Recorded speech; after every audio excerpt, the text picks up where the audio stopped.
마이크 빼도 되죠?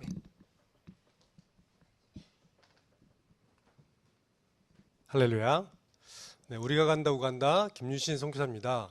만나서 반갑습니다. 아까 찬양을 드리는데 은혜가 참 많이 됐는데 그 찬양에 관련된 이제 간증이 있어서 하나 이제 나눠드리고 말씀을 시작하려고 그러는데 우간다에서 이 몬트리올 때 너무 춥더라고요. 지금 에어컨 지금 돌아가는 것 같은데 그죠? 상당히 주님께서 잘해주고 계십니다. 그 제가 이제 청년 찬양 집회 이제 초대받아 간 적이 있었는데 그때 이제 찬양을 부르고 있었습니다. 그때 찬양이 뭐였냐면 주의 이름 높이며 주의 이름 높이며 이 찬양 있지 않습니까? 그래서 이제 그 찬양을 막 부르는데 하나님께서 제 마음 가운데 계속 이렇게 부담을 주시는 어떤 부담을 주셨냐면 무릎 꿇고 찬양하라는 거예요. 다 일어서서 찬양을 하고 있는데 이 무릎 꿇고 찬양을 하라고 이제 마음을 주시는데 제 마음에 좀 부담이 있었습니다. 세 가지 부담이 있었는데 세 가지가 뭐냐면 첫 번째 이제 그날 새 양복을 입고 갔는데 바닥이 깨끗한지 더러운지 모르는데 무릎 꿇는 게 좀 주저가 됐고요. 두 번째는 이제 주의 이름 높이며 찬양을 막 하고 있는데 무릎을 탁 꿇었는데 바로 찬양이 끝나면 어색하잖아요. 그래서 이제 그게 좀 주저가 됐고 세 번째는 이제 찬양을 다 하고 있는데 저만 무릎 꿇고 있으면 좀 이렇게 튀어 보이잖아요. 그게 좀 부담이 돼가지고 계속 이렇게 바로 앉지 못하고 무릎 꿇지 못하고 이제 서서 찬양을 하는데 계속 이제 찬양을 하는데 그거 있잖아요. 하나님은 계속 어떤 말씀을 주시는데 불순종했을 때 그 부담감이 있지 않습니까? 그래가지고 이제 주님과 딜을 했습니다. 주님 찬양 인도자가 이 찬양을 다시 한번 하겠습니다. 그럼 제가 그때 무릎을 꿇겠습니다. 근데 우리 하나님이 어떤 하나님인지 아시잖아요. 아니나 다를까 찬양 인도자가 다시 한번 이 찬양을 좀 앞에 올려드리겠습니다. 그래서 제가 무릎을 탁 꿇었습니다. 근데 그 이제 주의 이름 높이며 그 찬양을 계속 하고 있었는데 주님께서 무릎 꿇는 저에게 질문을 하나 해주셨어요. 그 질문이 뭐였냐면 네가 내 이름을 높일 수 있냐? 그 찬양을 지금 주의 이름 높이며 찬양을 하고 있는데 주님께서 네가 내 이름을 높일 수 있냐? 근데 제 안에 질문이 생겼어요. 주님은 벌써 하늘 위에 하늘에 계신 분이시고 주님의 이름을 충분히 높이 계시는데 하찮은 내가 주의 이름을 높일 수 있을까? 아무리 고민을 해도 제 안에 답이 없었습니다. 그래서 주님 앞에 주님 잘 모르겠습니다. 이렇게 말씀을 드렸는데 주님께서 제 안에 답을 주셨어요. 그게 뭐냐면 네가 낮아지면 내가 높아진다. 할렐루야. 예배 가운데 우리가 높아지기를 원하고 또 어떤 사람은 또 주님 앞에 내 잘난 것을 드러내길 원하는데 하나님이 영광 받으시고 하나님이 높아질 때 딱 한 가지는 뭐냐면 저희가 낮아질 때 주님 앞에 무릎 꿇을 때 주님 앞에 겸손할 때 그래서 이 예배를 통해서 여러분들이 더 낮아지고 제가 드러나지 않고 주님만이 드러나는 예배 되기를 예수님의 이름으로 축원합니다. 할렐루야. 우리가 간다 우간다 제가 우리가 간다 하면 여러분들 우간다 한번 해주시면 좋겠습니다. 우리가 간다 우리가 간다 우간다 다 같이 가시는 거죠?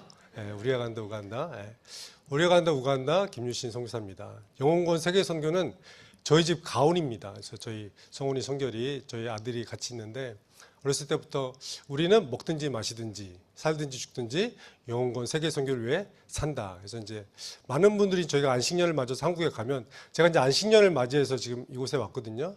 안식년이 이제 올해부터 시작되는데 저희 둘째 아이가 세인트루이스 대학교를 졸업해가지고 졸업식 참석했다가 또 이제 성훈이가 있는 이 교회에 몬트리올에 들리게 됐는데 우리가 먹든지 마시든지 살든지 죽든지 영혼권 세계 선교를 위해 산다. 근데 한국에 저희 가족이 안식년을 가면 권사님들이 이제 저희 아이들 붙잡고 이런 얘기를 하십니다. 부모야 선교사로 헌신해서 갔지만 너희들이 무슨 죄가 있어서 그 아프리카 가서 고생을 하니 이런 얘기를 하는 거예요. 이제 저희 아이들은 너무 주님 안에서 잘 살고 있는데 그렇게 이제 얘기를 할 때마다 왜 잘 사는 우리한테 그렇게 말씀하시냐고 이제 그런 얘기를 했던 적이 있는데 하나님께서 저만 선교사로 저희 아내만 선교사로 부른 게 아니라 저희 가족 모두를 선교사로 부르신 줄로 믿습니다. 그래서 제가 저희 이제 가정 예배 드릴 때 김성훈 선교사님 성경 읽어주세요. 네, 김성결 선교사님 기도해 주세요. 이제 이렇게 저희 안에서 호칭을 했었거든요. 그래서 성훈이가 여기서도 선교사로 온 줄로 믿습니다. 네. 사실 이 얘기는 어제 그 통역하는 자매랑 얘기를 안 해가지고 아마 제 애드립이 많이 들어서 통역하는데 아마 어려울 것 같은데 잘 따라와 줬으면 좋겠습니다. 네. 하늘의 미랄이 되어 오늘 말씀은 하늘의 미랄이 되어 요한복음 12장 24절부터 25절 말씀으로 나누길 원합니다. 잘 아시는 말씀이죠. 내가 진실로 진실로 너에게 이르노니 하늘의 밀이 땅에 떨어져 죽지 아니하면 하늘 그대로 있고 죽으면 많은 열매를 맺느니라. 자기의 생명을 사랑하는 자는 잃어버릴 것이요 이 세상에서 자기의 생명을 미워하는 자는 영원하도록 보존하도록 하리라. 네. 네, 편하게 주시면 됩니다. 네. 주시죠. 네. 네. 딱 물이 필요했는데 적당한 타이밍에.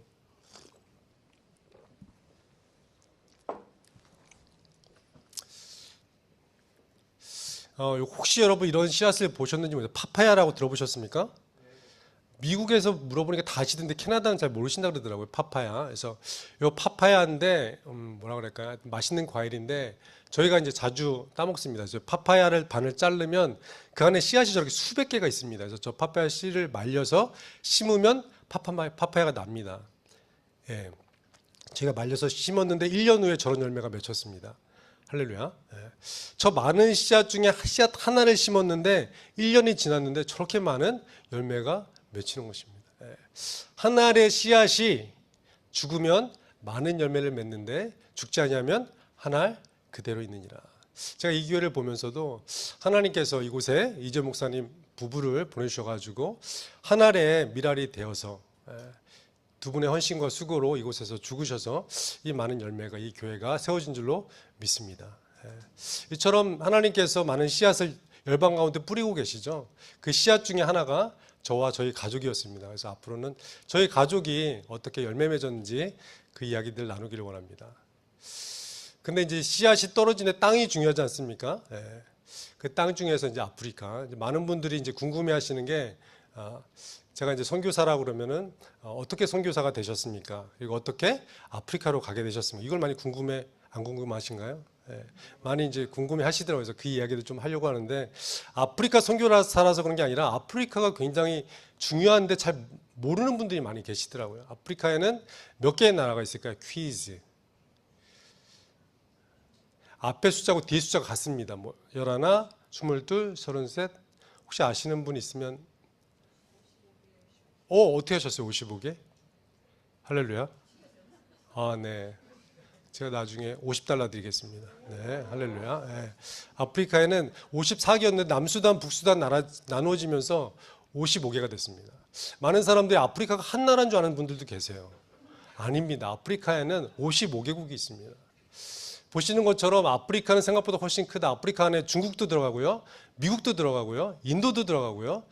북유럽도 들어가고요. 많은 나라들이 들어갑니다. 근데 아프리카가 적도를 지나고 가기 때문에 지도상에 작게 보입니다.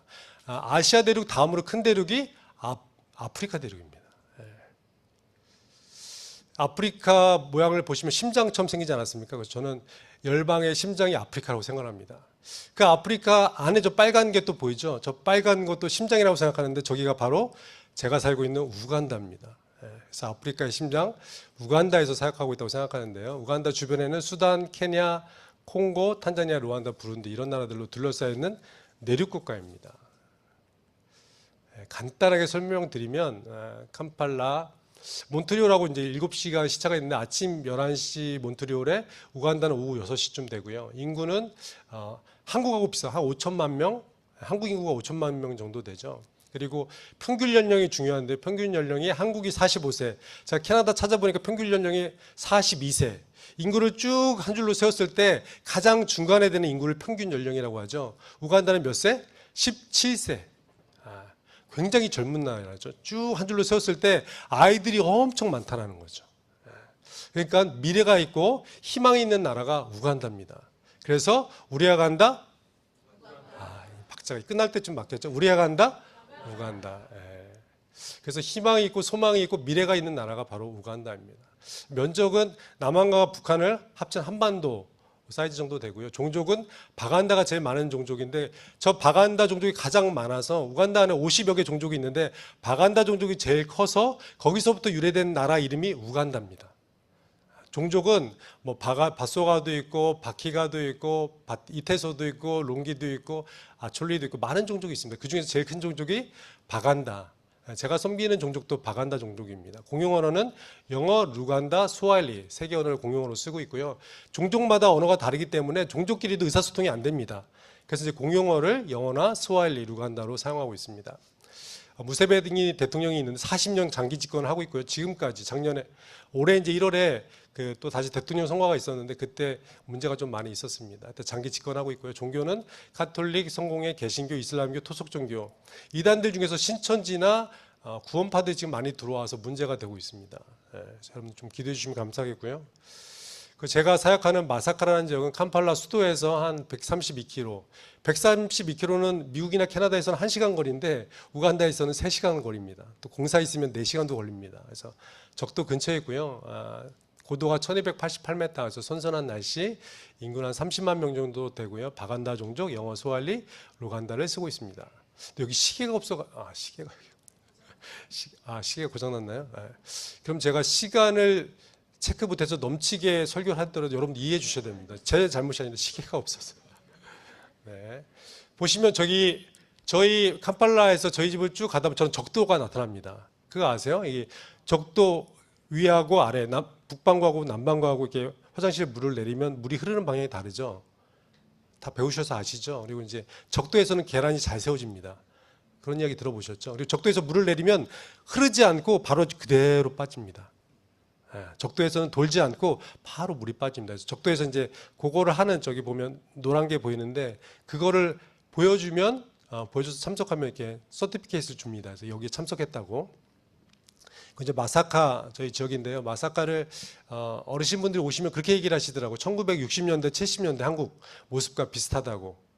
그렇게 이해하시면 마사카를 이해하시는 데 도움이 될 것입니다. 저희 장날인데요. 저렇게 장날이 되면 일주일에 이제 한 번씩 장이 쓰는데 장날 되면 세컨핸드로 이제 미국이나 유럽에서 아니면 한국에서 온 중국에서 온 옷들을 저렇게 팝니다. 현지인들이 가끔 보면 구찌 입고 다니고요, 샤넬 입고 다니고요. 이렇게 잘 고르면 유럽에서 온 명품들도 그래서 와 저거 진짜를 저렇게 입고 다니네 그런 경우들도 볼 수가 있고요. 그리고 이제 저희 그 시장보다 이제 배가 고파서 저희 배 보면 옥수수를 이제 구워서 팔고 있는데 제가 옥수수 이제 사고 있는 장면 아내가 이제 차 안에서 찍은 장면인데요. 저렇고요. 이게 이제 보통 궁금하시잖아요. 주식을 뭐 먹고 사냐고. 이제 현지인들은 저 콩소스죠. 저 갈색으로 보이는 게 콩을 소스로 만들고요. 그다음에 노란 것은 바나나, 마토케라고 해서 우간다는 여러 가지 바나나가 있습니다. 구워 먹는 바나나, 쪄 먹는 바나나, 구워 먹는 바나나, 쪄 먹는 바나나, 그냥 먹는 바나나 뭐 여러 가지가 있습니다. 근데 이제 저거는 마토케라고 해서 쪄서 먹는 바나나입니다. 저게 이제 주식이에요. 그래서 그 밥하고 그 마토케하고 거의 콩소스에서 비벼가지고 이렇게 먹는 게 주로 반찬 없이. 조금 잘 먹으면 옆에 보시면 고기가 조금 얹어 있는데 좀 잘 먹는다 싶으면 고기 이제 한 조각 이렇게 넣어서 먹습니다. 참고로 우간다의 교사들 월급이 한 달에 100불입니다. 상상이 되세요? 잘 받는, 보통 이제 평균적으로 잘 받는 사람들 월급이 100불입니다. 못 받는 사람들은 보통 이제 가게에서 일하거나 이런 사람들은 한 60불에서 70불. 그걸 가지고 한 달 산다는 게 이해가 되십니까? 여러분들 식사 한번 이렇게 외식하시면 한 60불, 70불, 100불 금세 나가잖아요. 그 돈으로 살고 있다는 게 참, 네, 안타깝죠. 저희 아내가 이제 같이 교회 성도들하고 식사 같이 준비하는 모습이고요. 저건 이제 옛날 분들 아실 때 화장실 모습입니다. 푸세시 화장실. 보신 분도 있고 안 보신 분들도 있으실 거예요. 단기팀들이 오셔가지고 단기팀 학생들이 와서 제일 힘들어하는 게 뭐냐면 화장실 갈 때 힘들어하더라고요. 푸세식 화장실 이거 어떻게 가냐고 참고서 이제 집에 와서 하기도 하는데. 그리고 이제 저희 이제 가라지 정비소 차가 고장나서 고치러 갔는데 저렇게 그냥 공터 같은 데다 이렇게 깔아놓고 차 바퀴 빼고 하나 고치면 그 다음에 또 하나 고장납니다. 또 하나 고치면 또 하나 고장나고. 저렇게 볼 수가 있고요. 산책하다 보면 저렇게 소들과 함께 같이 산책을 하기도 합니다. 누구는 또 혹자는 우간다의 우자가 소우자라고 말하는데 그거는 사실 근거가 없는 거고요. 저 보시죠, 이렇게 집이 보이는데 저게 개미집입니다. 산책하다 보면 저렇게 흙으로 쌓여 있는 개미집도 볼 수가 있고요. 동네 꼬마 녀석들 저희를 가장 반기는 산책하러 나가면 저 아이들이 막 이렇게 막 불러주는데 어느 날 이제 너무 귀여워가지고 아내가 사진 찍고 싶다고 해서 사진 찍자 그랬더니 너무 수줍어, 너무 저 눈동자가 맑지 않습니까? 저 아이들 눈동자를 보면 정말 호수처럼 깊은 저 눈동자에 빠져들 수밖에 없습니다. 그리고 이제 저게 오토바이에다 싣고 가는 막대기에다 이렇게 껴있는 게 뭔지 보이십니까? 네, 닭입니다. 이렇게 닭을 저렇게 꼬치처럼 닭을 이렇게 꼬치처럼 껴가지고 이렇게 싣고요. 예, 닭장차를 이렇게 쭉. 그래서 아프리카 사람들이 다른 건 바꿔도 닭하고는 바꾸지 않습니다. 그래서 닭을 굉장히 좋아하고요. 유일하게 들어온 게 KFC가 캄팔라에 수도에 KFC가 들어와서 장사를 잘하고 있습니다. 다른 건 안 되는데 닭에 관련된 비즈니스는 굉장히 잘 됩니다. 저희가 이제 단기팀이 와가지고 지방에 가서 닭을 주문했습니다. 한 2시간이 걸리는 거예요. 그래서 왜 이렇게 오래 걸리나 했더니 닭을 잡아가지고 털을 뽑아가지고 요리를 해가지고 그렇게 나오니까 2시간이 걸리더라고요. 사실 소나 뭐 돼지나 뭐 염소 같은 거는 잘라가서 보관하기 어렵잖아요. 근데 닭은 보관하기가 쉽기 때문에 자르면 한 가족이 이게 죽이면 한 가족을 먹을 수 있으니까 닭 요리를 좋아합니다. 좀 뭘까요? 허수아비일까요? 아닙니다. 저게 이제 벽돌을 저렇게 사람이 하나씩 찍어가지고 그 우간다에 땅이 좋거든요. 그래서 진흙을 이제 흙이랑 이렇게 물하고 섞어가지고 저렇게 벽돌을 만든 다음에 저렇게 쌓습니다. 말린 다음에 쌓아서 불을 때웁니다. 그럼 저게 이제 저 벽돌을 가지고 집을 짓기도 하고요. 건물을 세우기도 합니다. 이거는 이제 브릭을 만드는 장면인데 저희 이제 목회자 중에 한 사람입니다. 그래서 평일날은 저렇게 일을 하고 이제 주일날은 이제 설교를 하고 예배를 인도하는데 브릭을 만드는 모습, 사람이 저걸 직접 다 합니다. 그래서 저걸 막 몇백 개씩 만드는데 저거 하나 만드는데 아마 10센트인가 뭐 그 정도밖에 못 받는다고. 마사카 교회 모습입니다. 첫 번째 거는 천막교회. 처음 이제 교회 시작하면 보통 이제 망고나무 아래, 망고나무 처치라고 해서 망고나무 아래서 예배를 드리다가 조금 부흥하면 저렇게 이제 텐트를 치고요. 텐트에서 조금 부흥하면 양철 지붕으로 저렇게 올리고 벽도 양철로 돼 있죠. 그다음에 밑에 이제 교회가 좀 든든히 서가고 저 후원을 받으면 저렇게 이제 벽돌로 교회를 짓는 모습입니다. 제가 섬기는 교회들의 모습입니다. 하나님의 미랄이 되어 이제 말씀을 좀 본격적으로 나누기 원하는데요. 어떻게 저희가 하나님께 저희 가정을 어떻게 부르시고 어떻게 인도해 나가셨는지 나누길 원합니다. 여러분들 그 콩나물 아시죠? 저희 우간다에 살다 보니까 너무 나물이 먹고 싶어서 어떻게 먹을 수 있을까 고민을 하다가 보니까 콩나물 콩이 파는 거예요, 우간다에. 그래서 제가 콩나물을 키워봤습니다. 그래서 물을 주니까 너무 잘 자라더라고요. 할렐루야. 근데 어느 날 이제 너무 잘 자라서 이제 그걸 딱 뽑았는데 아래쪽에 여전히 콩들이 있더라고요. 근데 그 보니까 그 콩들은 막 이렇게 썩어서 냄새가 나는 거예요. 그럼 하나님께 제 안에 말씀 하나 주셨습니다. 어떤 말씀이었냐면 썩을래 죽을래. 썩어서 버려질래 죽어서 열매 맺을래. 들어보세요, 여러분들도. 썩어서 사라질래? 하나에 그대로 있다가 그냥 하나에 그대로 있는 것이 아니라 하나에 그대로 있다가 언젠가는 썩어서 사라지는 거죠. 근데 죽으면 열매를 맺습니다. 저 콩나물 그대로 밭에 갖다 심으면 저기서 콩이 자랍니다. 그래서 콩에서 콩깍지가 생기고 콩이 열매들이 맺힙니다. 썩을래? 죽을래? 우리 한번 옆 사람한테 한번 얘기해 볼까요? 썩어서 없어지지 말고 죽어서 열매 맺읍시다. 없어지지 말고 죽어서 열매 맺습니다. 썩어서 없어지지 말고 죽어서 열매 맺읍시다. 나 혼자 잘 살고 싶어서 나 혼자 편안한 삶을 살고 싶어서 이웃을 돌아보지 않고 내 삶을 살아봤을 때 하나님께서 보실 때는 썩어서 없어지는 미랄 하나밖에 안 된다는 것이죠. 근데 우리가 한 사람 한 사람이 주님 안에서 죽으면 그 죽음을 통해서 많은 열매들이 우리 삶 가운데 사역 가운데 맺힐 줄로 믿습니다. 아멘. 그 말씀도 요한복음 24장 25절 말씀, 내가 진실로 진실로 너에게 이르노니 하나의 밀이 땅에 떨어져 죽지 아니하면 하나에 그대로 있고 죽으면 많은 열매를 맺느니라. 제가 아까 말씀드린 것처럼 선교사를 어떻게 헌신하게 됐는지, 제가 고등학교 3학년 때 예수전도단 청소년 집회에 참석을 하게 됐습니다. 그래서 항상 모든 수련회가 그렇듯이 첫날, 둘째 날 이렇게 하이라이트로 가다가 마지막 날 불 꺼놓고 갑자기 이제 인도자가 나와서 이런 시간을 갖습니다. 여러분 가운데 죽어가는 영혼들을 불쌍히 여기는 마음을 가지고 하나님이 보내시는 열방 끝까지 가서 복음을 전할 사람이 있다면 그 자리에서 모두 일어서기 바랍니다. 저는 다 일어나는 줄 알았어요. 일어섰습니다. 근데 알고 보니까 한 10명 일어났더라고요. 몇천 명 중에. 그래서 제가 선교사로 결단하게 됐습니다. 근데 주님은 우리의 결단을 다 기억하시죠. 여러분들 결단하신 거 있다면 언젠가 하나님께서 그대로 다 부르실 줄로 믿습니다. 하지만 버텼습니다. 그래서 바로 신학교 가지 않고 제 마음 가운데 제가 봤던 선교사님들의 모습들은 이랬어요. 중국에서 오신 선교사님 잠바 입으시고 올드 패션으로 오셔가지고 이렇게 힘든 얘기 하시는 분, 아프리카에서 오신 선교사님 말라리아에 걸리셨다고 막 고생. 저는 그런 선교사님처럼 살고 싶지 않았습니다. 그래서 제 직업을 가지고 떳떳하게 모금하지 않고 전문인 선교사가 되고 싶었습니다. 그래서 호프라는 전문인 선교단체에서 훈련도 받았습니다. 그래서 이제 훈련을 받고 나서 맨 마지막에 이제 그 디렉터랑 인터뷰하는 시간이 있는데 그분이 말씀을 하시더라고요. 형제님 전공 가지고는 선교를 할 수가 없습니다. 신학을 하셔야겠습니다. 그러면 처음부터 말씀해 주시지. 다 끝났는데 마지막에 신학하라고 말씀하셨는데 저는 하고 싶지 않았습니다. 근데 이제 대학교 4학년 때 마지막 수련회 때 전에도 없었고 후에도 없었는데 말씀꾼 뽑기라는 게 있었어요.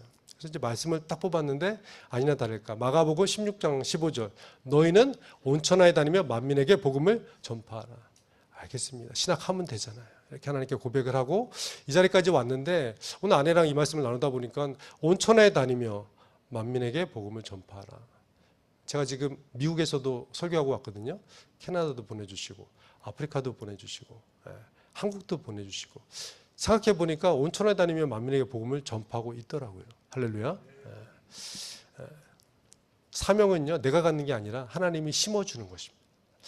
피하려고 해서 피할 수 있는 것이 아니고요. 도망가려고 해서 도망가지는 게 아닙니다. 결국은 주님의 부르심을 따라 우리의 삶이 사라지는 줄로 믿습니다. 근데 바로 이제 선교사로 가지 못했고요. 제가 이제 군대를 제대할 때쯤에 친구에게 연락이 왔습니다. 이번에 우리 단체에서 아프리카로 단기 선교를 가는데 네가 생각이 났다. 그래서 같이 가자고. 근데 제가 그때 군대에 있을 때였거든요. 근데 제가 ROTC였습니다. 근데 감사하게도 병사는 여권을 신청할 수 없는데 장교는 저녁 3개월 전부터 여권을 신청할 수 있습니다. 그 저희가 그때 나갈 때 단기 선교비가 200만 원이었는데 제 퇴직금이 100만 원이었고 그리고 선배들이 100만 원을 대줘서 200만 원을 모을 수가 있었습니다. 하나님은 다 그런 식이잖아요. 모든 여건을 다 만들어 주시고 보내시는. 그래서 제가 참석을 하게 됐습니다. 그래서 제가 그 단기 선교 여기 준비하시지만 단기 선교 준비하는 그 팀의 연습에 참여할 수가 없었습니다. 군대에 있었기 때문에. 근데 그래서 제가 맡은 게 뭐냐면 카메라맨이었습니다. 사진을 찍고 비디오를 찍고 이런 일을 했습니다. 근데 제가 이제 다니면서 기억에 남는 두 가지 장면이 있었는데 뭐였냐면 첫 번째는 케냐의 석양. 제가 마사이족이랑 아이들이랑 이제 막 저희 팀들이 가서 축구도 같이 해주고 놀아줬는데 해가 탁 지는데 그 해지는 석양이 너무 아름다운 거예요. 여러분들 그 라이온 킹의 영화에 보면 그 해지는 얼마나 석양이 아름답습니까? 근데 석양이 탁 지고 나서 이제 탁 온천지가 다 어두워지는데 밤하늘의 별들이 너무 아름다운 거예요. 위를 봐도 별이 보이고요. 앞을 봐도 별이 보이고 옆을 봐도 별이 보이고요. 온 천하가 다 별인데 그 장면이 너무 아름다운 거예요. 그리고 나서 이제 부룬디라는 나라를 갔습니다. 부룬디 이제 의료팀이 이제 의료 사역을 하러 갔었는데 저희가 이제 환자가 너무 많으니까 다 돌볼 수가 없지 않습니까? 그래서 200명 정도 하루 이제 진료를 보고 나머지 사람들은 진료표를 나눠줍니다. 그래서 진료표를 나눠주고 다음 날 오라고. 근데 저희가 이제 캠프를 이제 철수하고 이제 숙소로 가려고 하는데 사람들이 돌아가지 않고 거적을 깔아놓고 그 자리에 그대로 앉아 있는 거예요. 그래서 제가 그 현지인 스테반한테 물어봤습니다. 왜 저 사람들이 아프리카가 밤이 되면 추워집니다. 낮엔 덥지만 해 떨어지면 바로 추워집니다. 또 왜 안 가냐고 추운데. 근데 스텝이 막 웃으면서 막 웃으면서 저한테 얘기를 하는 거예요. 저 사람들이 이 무료 진료 받으려고 하루 이틀 걸어서 왔다는 거예요. 근데 만약 우리가 저 사람들이 돌아갔다 집에 갔다 오면 저희 캠프가 철수하겠죠. 근데 그 사람들이 받는 약이 주로 뭐였냐면 말라리아 약, 뭐 항생제, 해열제, 감기약 이런 종류였어요. 살면요 한 1,000원, 2,000원 정도면 살 수 있는 돈인데 그 돈이 없어서 줄을 서서 집에 가지 않고 거적을 깔고 앉고 있는 모습이 너무 마음이 아팠어요. 그리고 돌아오는 비행기에서 주님께 저한테 주신 말씀이 있습니다. 본자에게 책임이 있다. 따라해 볼까요? 본자에게 책임이 있다. 여러분 도미니카로 단기 선교 가신다고 그랬죠? 조심하셔야 됩니다. 본자에게 책임이 있습니다. 하나님이 아무한테나 다 보여주시는 거 아니에요. 그리고 두 번째 주신 말씀이 네가 다시 아프리카로 돌아와서 이 영혼을 섬기게 될 것이다. 제가 돌아오자마자 신학대원에 갔거든요. 신학대원에 갔는데 저는 선교원 신자가 많을 줄 알았어요. 제 신학대원 동기가 100명이었는데 그중에 아프리카를 다녀온 사람이 저밖에 없었습니다. 제가 충격을 받았어요. 하나님의 부르심은 내가 하고 싶다고 하는 것도 아니고 내가 하기 싫다고 하는 것도 아니고 주님이 인도하신 대로 부르신 대로 따라가는 거구나. 할렐루야. 도미니카 누구 가시죠? 손 한번 들어보세요. 도미니카. 네. 할렐루야. 네, 많이 보시고 하나님이 근데 아무한테나 보여주시는 게 아니더라고요. 저희도 이제 우간다에 단기팀들이 많이 왔다 가는데 단기팀을 왔다 간 사람들은 기도를 해도 기도가 달라요. 그냥 여러분들이 우간다를 기도할 때 그냥 기도하는 것과 다녀왔다 가서 기도하는 게 내용이 달라지는 거죠. 기도 편지를 보면 그 만났던 그 목사님, 현지 목사님 얘기가 나오면 너무 반갑대요. 저희 팀 친구들이. 그래서 정말 돈을 보낼 수도 있지만 직접 땅을 밟고 보고 경험하고 그 마음을 아는 것들이 참 중요하다고 생각이 듭니다. 근데 이제 그렇게 단기팀을 1997년에 갔다 오고 신대원을 이제 가서 이제 졸업을 하고 제가 전도사 목사가 되고 나서 2005년도에 하나님께서 비전을 회복하라는 마음을 주셨습니다. 비전을 회복하라는데 아프리카로 가려니까 게 너무 막연하더라고요. 어디로 가야 될지 모르겠더라고요. 근데 또 어떤 팀이랑 연결돼서 내전 중인 아프리카 부룬디로 다시 가게 됐습니다. 그때 많은 분들이 축복의 말씀을 많이 해주셨어요. 애가 1살, 4살밖에 안 되는데 저 이제 할렐루야 사랑하고 축복합니다. 저희 애가 1살, 둘째가 이제 1살이었는데요. 많은 분들이 이런 말씀 해주시더라고요. 애가 어려가지고 아프리카 가면 풍토병 걸려서 죽을 수도 있다. 이런 축복의 말씀을 막 해주시더라고요. 또 어떤 분들은 파송교회도 없이 후원교회도 없이 그렇게 개인 후원자로 갔다가는 개인 후원자들 1년도 안 돼서 다 까먹는다. 그래서 1년도 안 돼서 돌아올 것이다. 이런 축복의 말씀 많이 해주셨어요. 그리고 불어권 선교지인데 어떻게 할 거냐. 그럼에도 불구하고 선교는 누가 한다? 하나님이 하십니다.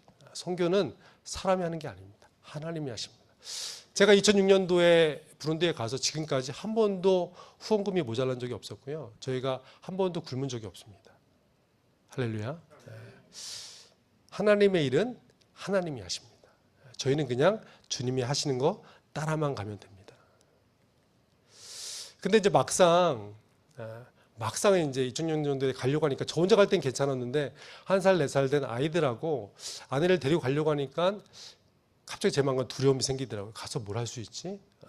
제가 무슨 언어를 불어권인데 언어가 탁월한 것도 아니고 무슨 박사기가 있는 것도 아니고 우리 가족이 과연 살 수 있을까 이런 두려움이 막 몰려오는 거예요. 그래서 기도하는데 하나님께서 제 마음에 답을 주셨습니다. 네가 하냐? 내가 하지. 할렐루야. 제가 두려울 때마다 하나님 주시는 말씀이 있어요. 제가 작년에 우간다 한인선교사협회 회장을 했었거든요. 너무 두렵더라고요. 주님 제가 할 수 있을까요? 네가 하냐? 내가 하지. 도미니카 단기선교 주님 제가 갈 수 있습니까? 네가 하냐? 내가 하지. 목사님이 뭐 시키시죠. 찬양팀 하라 그러고 뭐 재정팀 하라 그러고 성가대 하라 막 시키잖아요. 그러면은 아우 목사님 저 부족해서 못해요. 교만한 겁니다. 하나님의 일은요 내 힘으로 하는 게 아니에요. 하나님의 일을 내 힘으로 하면 내 교만이 나타납니다. 내 의가 드러나고요. 하나님의 일을 하나님을 의지해서 하나님의 능력으로 하면 결국 주님이 다 하셨습니다. 저는 무익한 종입니다. 저희가 지금 아프리카에서 20년 동안 사역을 해서 열매들이 맺히고 있는데 제가 한 게 하나도 없어요.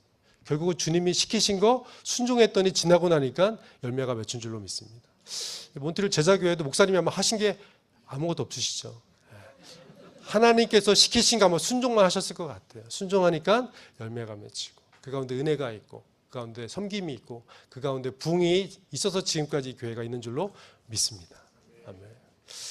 제가 이제 하나님께 저 고백을 해주고 집에 왔는데 라디오에서 찬양이 흘러나오는데 고스톱 찬양이 나오더라고요. 고스톱 찬양 들어보셨나요? 들어보셨어요? 주님 말씀하시면 내가 나아가리라. 고.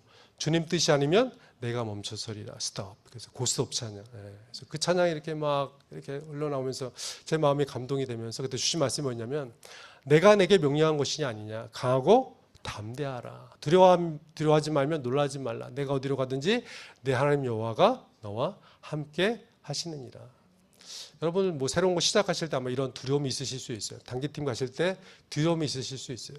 졸업하고 취업할 때 두려움이 있으실 수 있어요. 새로운 일을 시작할 때 두려움이 있으실 수 있어요. 당연한 겁니다. 근데 우리가 알아야 될 건 뭐냐면 내가 내게 명령한 것이 아니냐. 강하고 담대하라. 두려워하지 말며 놀라지 말라. 임마누엘 하나님이 내가 너와 함께 할 것이다 라고 약속하신다는 것입니다. 이 약속의 말씀을 붙잡고 우간다에 갔고요. 2006년도 부룬디 아까 도착했을 때 모습 1살, 4살, 20년이 지나니까요 1살이었던 저희 둘째가 21살이 됐고요 4살이었던 첫째가 24살이 됐습니다. 이제 2011년도에 하나님께서 이제 부룬디 사역을 마치고 이제 우간다로 가라고 말씀하셔서 2011년도에 우간다에서 찍었던 사진이고요. 그다음에 2021년도에 저희가 안식년이 2021년도였는데 지금 첫째 성훈이는 5년 만에 만나는 겁니다. 그동안 한 번도 못 만났었는데 5년 만에 만나서 이렇게 보니까 몸이 달라졌더라고요. 그때는 몸이 다 비슷했는데 갑자기 제 몸의 2배가 돼가지고 제가 깜짝 놀랐습니다. 그래서 부룬디 5년, 우간다 15년, 20년 동안 아프리카에 섬기고 있습니다. 우간다에 갈 때 하나님께 저에게 주신 마음이 뭐냐면 행복한 가정과 건강한 교회를 세워라, 이 말씀을 주셨어요. 우간다에 가봤더니 가정들이 아세요? 우간다는 일부 다처제였습니다. 일부 다처제였다 보니까 나중에 뭐가 문제가 되냐면 아버지가 돌아가셨을 때 그 땅을 가지고 자식들이 엄청 싸우고 소송을 하게 됩니다. 아버지는 하는데 땅이 있는데 그것들 자식들이 서로 가지려고 얼마나 싸우겠습니까?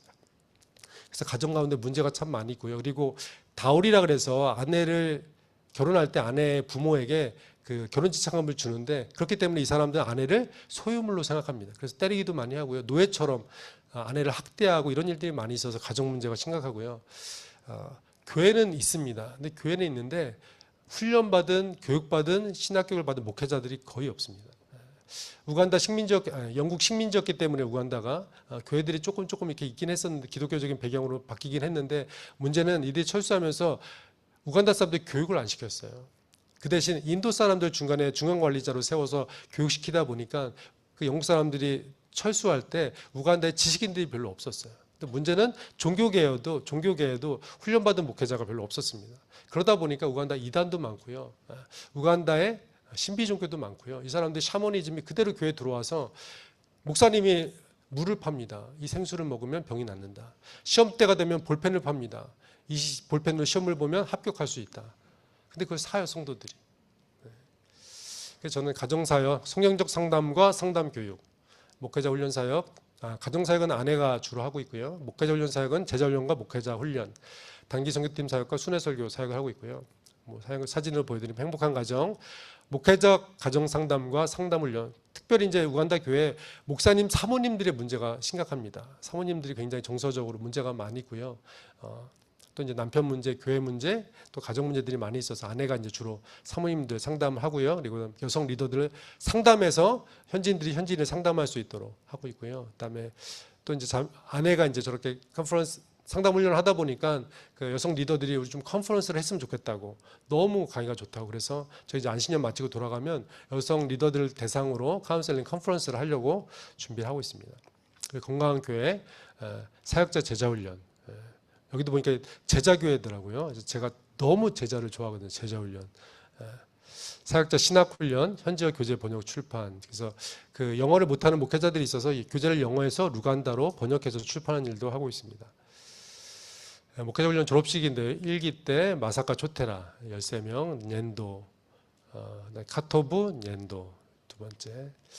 왕갈라 목사님이란 분인데 제가 이제 훈련시킨 목사님 중에 한 분입니다. 그래서 이분은 굉장히 엘리트세요. 대학도 나오신 분이시고 수도국 국장이었어요.